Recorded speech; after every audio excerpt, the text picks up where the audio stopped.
Well, hello again. Welcome again to our Bible study for the book of Exodus. Today we're covering chapters 19 and 20, and we are at the heart of the book of Exodus as we now have arrived to Sinai and we see Moses receive the Ten Commandments. So let us read together. I'll start with chapter 19, verses 1 through 9. On the third new moon, after the Israelites had gone out of the land of Egypt, on that very day they came into the wilderness of Sinai. They had journeyed from Rephidim, entered the wilderness of Sinai, and camped in the wilderness. Israel camped there in front of the mountain. Then Moses went up to God. The Lord called to him from the mountain, saying, "Thus you shall say to the house of Jacob, and tell the Israelites, ye have seen what I did to the Egyptians, and how I bore you on eagle's wings, and brought you to myself. Now therefore, if you obey my voice, and keep my covenant, you shall be my treasured possession out of all the peoples. Indeed, the whole earth is mine. But you shall be for me a priestly kingdom and a holy nation. These are the words that you shall speak to the Israelites." So Moses came, summoned the elders of the people, and set before them all these words that the Lord had commanded him. The people answered as one, "Everything that the Lord has spoken, we will do." Moses reported the words of the people to the Lord, and the Lord said to Moses, "I am going to come to you in a dense cloud, in order that the people may hear what I speak with you, and so trust you ever after."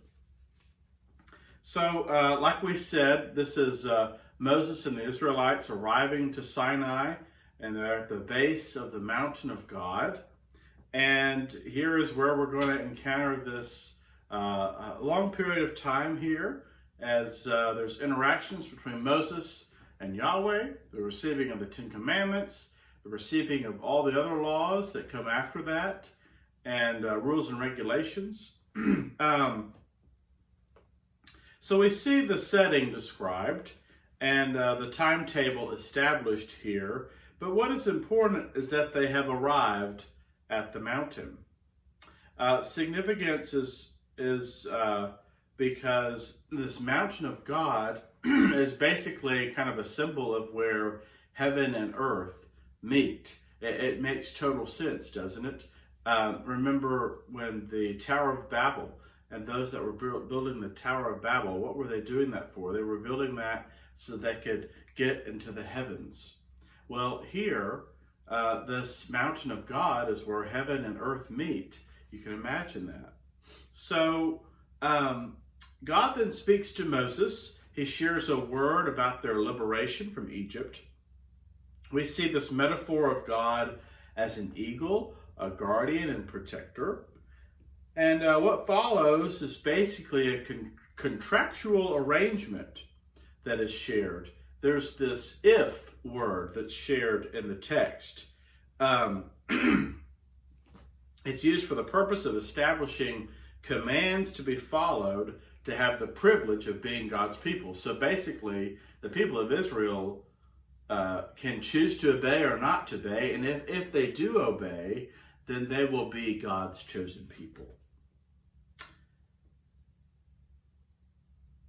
While they are free now from oppression by the hand of Yahweh, to maintain that relationship and protection from Yahweh, they then must be in covenant with Yahweh. Moses then carries this message back to the people. The people answer and commit to the vow of what Yahweh says. Let's read on. When Moses had told the words of the people to the Lord said to Moses, "Go to the people and consecrate them today and tomorrow. Have them wash their clothes and prepare for the third day, because on the third day the Lord will come down upon Mount Sinai in the sight of all the people. You shall set limits for the people all around, saying, be careful not to go up the mountain or to touch the edge of it, and who touch the mountain shall be put to death. No hand shall touch them, but they shall be stoned or shot with arrows whether animal or human being. They shall not live. When the trumpet sounds a long blast, they may go up on the mountain. So Moses went down from the mountain to the people. He consecrated the people, and they washed their clothes. And he said to the people, "Prepare for the third day, do not go near a woman." On the morning of the third day, there was thunder and lightning, as well as a thick cloud of a mountain, and a blast of trumpets so loud that all the people who were in the camp trembled. Moses brought the people out of the camp to meet God. They took their stand at the foot of the mountain. Now Mount Sinai was wrapped in smoke because the Lord had descended upon it in fire. The smoke went up like the smoke of a kiln, while the whole mountain shook violently. As the blast of the trumpet grew louder and louder, Moses would speak, and God would answer him in thunder. When the Lord descended upon Mount Sinai to the top of the mountain, the Lord summoned Moses to the top of the mountain, and Moses went up. Then the Lord said to Moses, "Go down and warn the people not to break through the Lord to look, otherwise many of them will perish. Even the priests who approach the Lord must consecrate themselves, or the Lord will break out against them."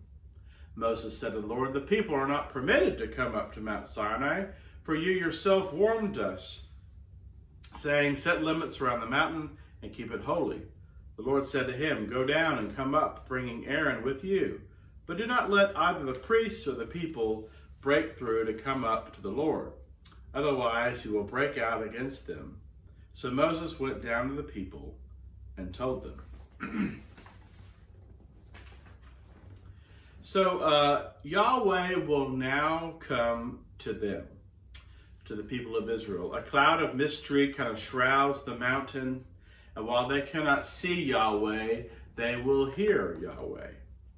The speech from Yahweh to Moses, where the people can overhear, is to legitimize Moses as the leader of the Israelites. So we remember that Moses was quarreling with the Israelites. The Israelites were quarreling with Moses about his leadership. But here, it's kind of set up in a way where Yahweh is going to speak to Moses, but in such a way that the Israelites will overhear. And so this will share and legitimize Moses as their leader. This is really about ritual purification, about getting to the mountain. We see that word about the third day, and there's no real significance about that number, only meaning to suggest that it's going to take some time to truly prepare and purify the people to be ready to go to this mountain. We also see there is a threat to the Israelites on the possibility, if they do get a glimpse of Yahweh, that it will be death. And then we get the show. We get it all to happen. And it's an astounding witness to Yahweh's power. It is meant to intimidate because it is an awe-inspiring event. And it's truly amazing. Now, what you also noticed in the text is something that's also going to be repeated a couple of times. And that is that Moses basically informs God of what God previously said. He sets the record straight. So an example of this is in verse 23. Moses said to the Lord, "The people are not permitted to come up to Mount Sinai, for you yourself warned us, saying, 'Set limits around the mountain and keep it holy.'" Now what's interesting about this is that it begins to create an understanding that God changes God's mind, and that God is actively thinking through the situation and the best course. And it's just an interesting thing that Moses is reminding God of what God already commanded, and now God has determined that he's going to go in a different direction and create a different way in which this will be followed, and instead Aaron will come up. And so that's going to be a couple other times in the book of Exodus we'll see that happen. So let us share together. I'm going to take these verses kind of one at a time as we talk about them in chapter 20 as we are here at the Ten Commandments. Then God spoke all these words. I am the Lord your God, who brought you out of the land of Egypt, out of the house of slavery. You shall have no other gods before me. So, there are ways in which we can interpret or decide how the Ten Commandments and the following couple of chapters come about. We can interpret that these events literally happened, that the Israelites came to this mountain, Moses went up the mountain, he got the commandments, he got the laws, that was established, and then everything left, and they went on their way. We could also kind of see it as a mixture where maybe this did happen, but not to its full extent. For example, there could be a situation where the true story of the Israelites and Moses getting to this mountain happened, that Moses went up the mountain and received the Ten Commandments from God. But it's also a likelihood that all the laws that are created after this, because you'll notice if you skip forward ahead, actually starting with chapter 20, verses 22, and going through several chapters forward, there's all kinds of laws. And so it's not a stretch to imagine that perhaps the Ten Commandments event happened, and then all of these additional laws occurred in writing down as time went on. Now that's up to you to decide how you approach the scripture in this way. There's different ways that we can take that, because what we're going to see is there's some interesting decisions that we can make in our own interpretation of how the text is written. For example, I want to bring to your attention, in my version, I have the New Revised Standard Version, and it's a version that tries to be as close to the original language text as it can get. And there are other translations that are more paraphrased, or they have decided to interpret the original text in a certain way. NRSV usually gets it pretty close. And it's a fascinating thing that is discovered when you read verses 1 through 3 of chapter 20. So bear with me here. This is an interesting little exercise. So you'll see there at verse 2, it says, I am the Lord your God who brought you out of the land of Egypt, out of the house of slavery. You shall have no other gods before me. That's verses 2 and 3. Now, in my Bible, in the NRSV, New Revised Standard Version, verse 3 is a continuation of the sentence. So it reads as one long sentence. I'm the Lord your God who brought you out of the land of Egypt, out of the house of slavery. You shall have no other gods before me. That's extended by a semicolon. In other translations, it may even be in your translation, where verse 3 is not an extension of that sentence, but it is a sentence all of itself. Why is that important? Well, it's just a fun little thing to dive through and see if it makes a difference to you or not.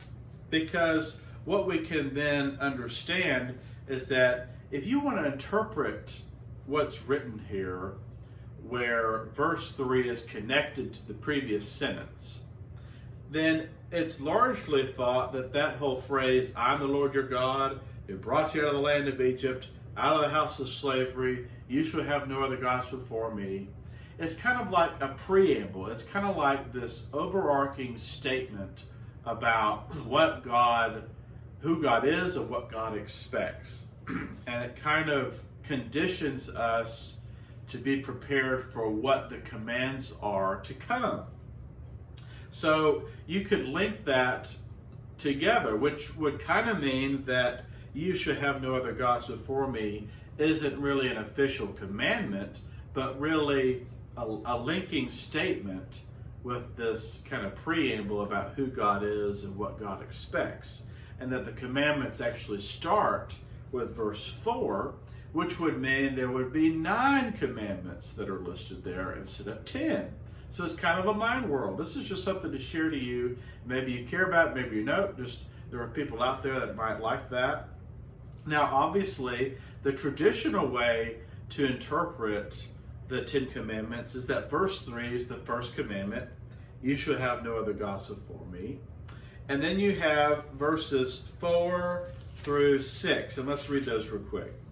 You shall not make for yourself an idol, whether in the form of anything that is in heaven above, or that is on the earth beneath, or that is in the water under the earth. You shall not bow down to them or worship them. For I, the Lord your God, am a jealous God, punishing children for the iniquity of parents to the 3rd and 4th generation of those who reject me, but showing steadfast love to the 1000th generation of those who love me and keep my commandments. Now here's the thing, because this is fun reading the Bible, isn't it? Because we can come from it in different perspectives and understandings. Verses 4 through 6, there are some folks that view that as the second commandment, okay? But there are also those folks that would say, well, actually, verses 4 through 6 is really just an expansion of the previous commandment in verse 3, which says, you shall have no other gods before me.